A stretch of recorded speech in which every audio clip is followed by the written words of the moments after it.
Hi guys, welcome to today's video, which as you can see there is going to be a discussion on how to identify strength within the market.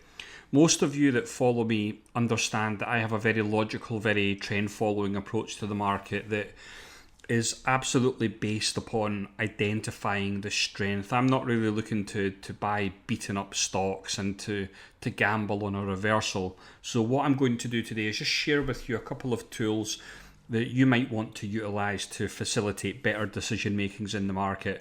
And if this is your first time coming across my work, please do pause the video. Just make sure you're comfortable with that before moving forward. And if you do get value from it, please subscribe to our channel, give it a thumbs up.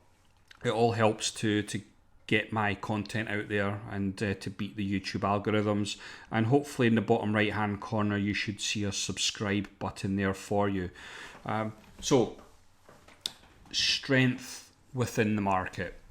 Now when we look for strength in the market, what we're really doing is we are trying to compare against various benchmarks. Now this is a tech comparison. Now obviously I understand there are many more stocks that you could look at, but what I've tried to do here is just to show you with some of the main tech stocks, some of the major stocks that we've all heard of.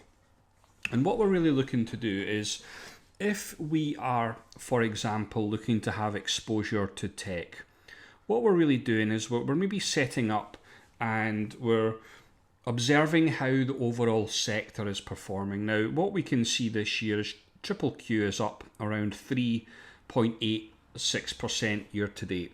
Now, over the last 12 months. Now, when we want to take positions in the market, would it not make sense to identify stocks that are outperforming the market? Now, the reason I say that is, let's say, for example, you had taken a position in Amazon and you'd held for the last 12 months. You're down 6%. Apple is hovering around, it's done nothing for the last 12 months.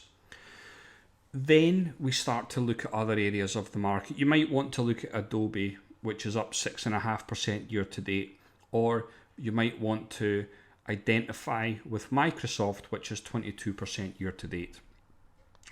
Last 12 months. Now, the one thing that you'll realize with a lot of these charts is because they are aligned with that specific index, the charts look very similar.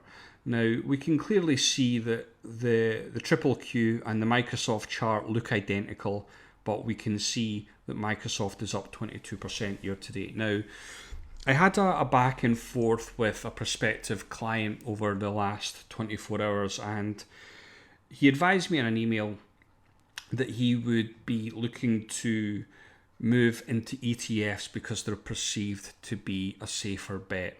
Now, I suppose my counter to that, and it's absolutely fine. I'm not here to say to anybody that they've got the correct or incorrect approach. I think we all understand that we have to have the approach that best fits our own personal goals and circumstances.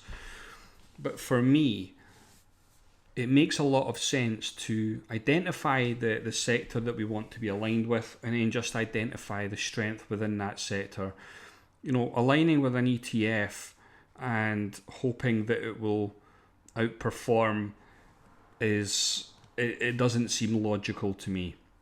Yes, you've got a broader exposure to many stocks within that sector, many good companies, Apple, Amazon, strong companies, nothing wrong with the companies.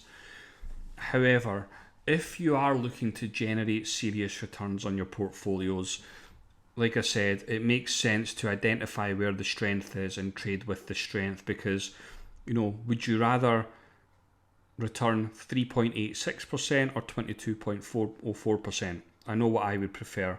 Now, you could take it a step further. You could drill it down to cloud tech. Some of those stocks are up 70-80% this year. So for me, it just doesn't make sense to align with an individual ETF when we can generate much more by way of returns. Now, let's take it a step further. Let's look at utilities. Now, we can see that the S&P 500 is the benchmark for the overall market. If you outperform the market, you're doing a good job. Utilities this year are already up over the last 12 months in excess of 20%. So they are massively in excess of the overall market. Now, if you'd held on to XLU, you've done well. But when you compare it against the strength in the top companies within this particular sector, we can see that these two symbols have massively outperformed even a top performing sector. So the question is, would you rather have exposure to the individual sector, or would you rather have exposure to the top performers within that sector? And that's really what the trend following approach does. Let's take another step. We look at semiconductors. Semiconductors, we've got SMH. So we just say, that's one of the ETFs that are aligned with this particular sector. There are many more, but SMH is a good benchmark comparison. Again, would you rather be holding on to Nvidia over the last 12 months, which is down 34%? Yes, I accept over the last 6 months it has undergone a bit of a recovery. But when we look at the history over the last 12 months, it's massively underperformed. Whereas we have other areas, and again, these are just two stocks that I wanted to highlight. There are many, many more. You've got Applied Materials, which is up nearly 30%, and then you've got Lam Research, which is in excess of 50% over the last 12 months. So again, what makes more sense here? Again, you can look at the charts that they're almost identical. They're all moving in tandem with each other. But would you rather be an Nvidia, or would you rather be aligned with the strength within the market? Again, this is simple. This is standard trend following systems, and it just makes a lot of logical sense. And the final one I really want to touch on, again, it's one that I get asked about a lot. We've got an individual ETF, IP. The charts all look very, very similar, but do you want to be betting on a company that's down 32% over the last 12 months? Or would you prefer to go with the strength, where we've got MasterCard up 22%, Visa 16%, PayPal 15.5%? What would you prefer? It doesn't make a lot of sense to me that aligning yourself with an individual ETF, because absolutely you can identify the strength elsewhere in the market, and then you can look to profit massively on the back of that. So hopefully you found some use from this. If you have enjoyed this, as I said, bottom right hand corner, hit the subscribe button. We try to upload a couple of times a week. And if you do want to maybe take it a step further, please go and check out our website at honeystocks.com.